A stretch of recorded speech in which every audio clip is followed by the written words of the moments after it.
வீட்டு வாடகையாளர்களை வீட்டு உரிமையாளர்கள் எளிதாக வெளியேற்ற உதவும் சட்டத்தை தொடரப்போவதில்லை என்று ஒன்டாரியோ அரசாங்கம் கூறியிருக்கிறது.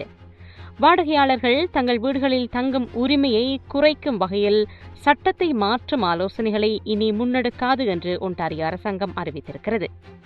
ஒன்டாரியோவில் மாதாந்த வாடகை ஒப்பந்த சட்டங்களில் மாற்றங்கள் குறித்த ஆலோசனைகளை மேற்கொள்ள மாட்டோம் என்று மாகாண வீட்டு வசதி அமைச்சர் ராப் பிளாங்க் உறுதியளித்திருக்கின்றார். இந்த ஆலோசனை மாகாண அரசாங்கத்தின் fighting delays building faster act எனும் சட்டமூலங்களில் பரிந்துரைக்கப்பட்ட 40க்கும் மேற்பட்ட மாற்றங்களில் ஒன்றாக இருந்தது.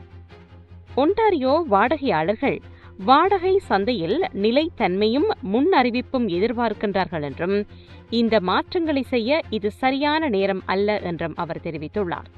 அத்துடன் தற்போது நிலுவையில் உள்ள வழக்குகளை வேகமாக தீர்ப்பதற்கும் லேண்ட்லோர்ட் அண்ட் டெனன்ட் போர்டு அமைப்பின் சமநிலை ஏற்படுத்துவதற்கும் புதிய வாடகை வீடுகள் கட்டுமானத்தை ஊக்குவிப்பதற்கும் முயற்சிகள் தொடரும் என்றும் அவர் குறிப்பிட்டார். இதுகுறித்து கருத்து வெளியிட்டுள்ள டொரண்டோ மேயர் ஒலிவியா சாவ் இதனை நிம்மதி தரும் முடிவு என்று வரவேற்றிருக்கின்றார்.